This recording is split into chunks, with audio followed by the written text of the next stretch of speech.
Hi, I'm Kate. And I'm Rory. And we are the trainers at HypnoTC, the Hypnotherapy Training Company.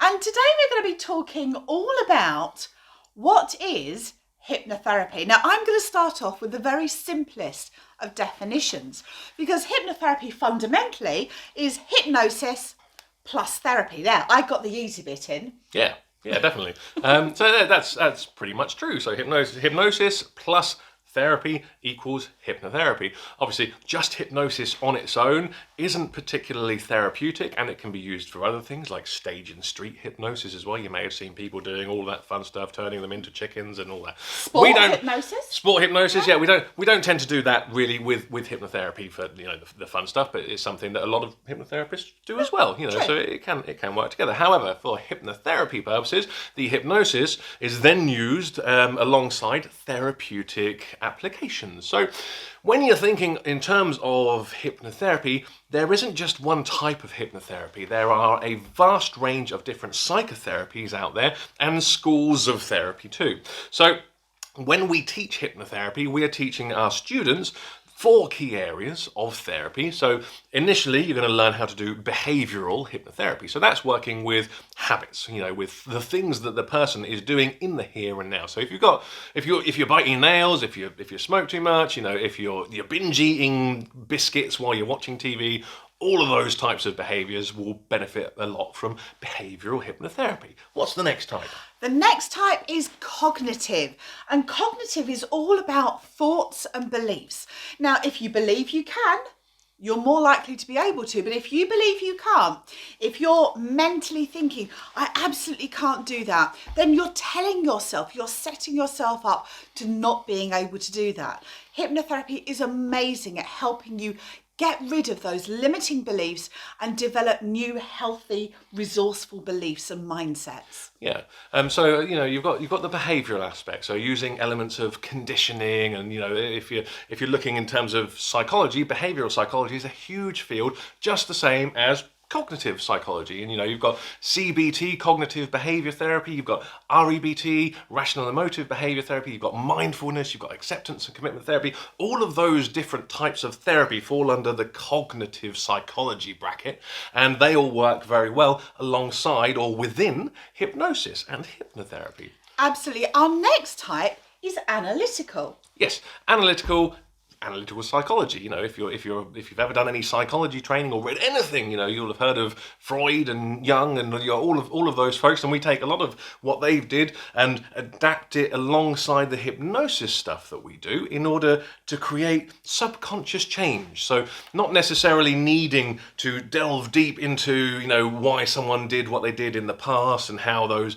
events reflect on us. We don't go the completely Freudian route of finding out why your mum did that in your childhood, that kind of thing. Or analysing your dreams.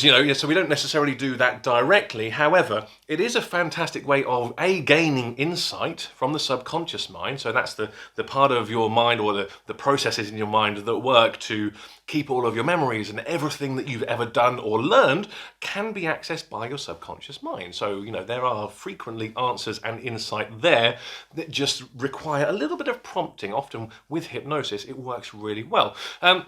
But also, as well as getting insight from the subconscious mind, you can also create subconscious changes, like I said a moment ago.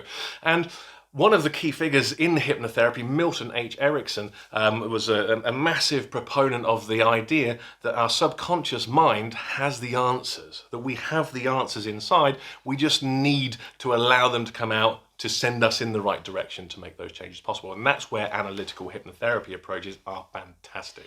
And one of the things that crosses very much between behavioural and analytical is metaphorical work, and teaching our students how to use stories to both get insight and to elicit changes in ways of thinking and behaving. Yeah. So there can be an integrative approach, blending one or more different models of hypnotherapy together to create the best possible outcomes. Now, there's one other model of hypnotherapy that's amazing for its dual purpose, and that's regression. And you can use regression for 2 key things. One, as Rory mentioned, going back into the past, but also to go back into the past for resources.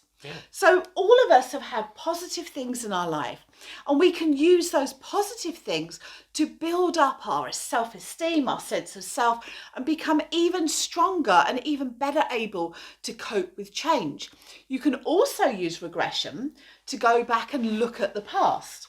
Yeah, for sure. Sometimes people will have events in their past that were an issue for them, whether they're events that are still playing on their minds now because they didn't necessarily process them properly at the time, or whether it's just such a significant event that it's affecting their life, or it affected their life at the start and then maybe built an unhelpful habit or behavior, or something born of that experience. So it can be good to take people back into the past in hypnosis in their imagination in order to change the way that they interact or are affected by those memories. And hypnosis is a fantastic way to do that because it's a naturally dissociative state. So it's taking them out of the here and now, their conscious, whatever's going on in their mind, and sending that back into the past to really connect to those past memories and to change them, to modify them. And you can use a lot of different therapeutic approaches within your hypnotic age regression in order to make those changes happen. Absolutely. So one of the key things about hypnotherapy that we find particularly helpful is that not only is it integrative, but it's also eclectic. So you can use one or more different models together at the same time, even synergistically, taking different elements and working together. Or you could use two different components within the same hypnotherapy session. And you can also draw from other strands. So NLP, bringing in some NLP, bringing in some mindfulness, bringing in different therapeutic models and concepts. Fundamentally, what we're aiming to do is we're aiming to tailor the therapy to best suit the client and their individual needs. So rather than getting your client to fit your model or your process, you're using the best models and the best processes for that particular client. And that truly is hypnotherapy. It is. If you'd like to learn more about what hypnotherapy is, we have an upcoming Hypnotherapy Diploma course starting soon. Feel free to visit the link in the description below or visit hypnotc.com for more information. And if you have any questions, feel free to contact us directly because we are always happy to help answer any questions that you have about becoming a hypnotherapist. But for now, thank you for watching.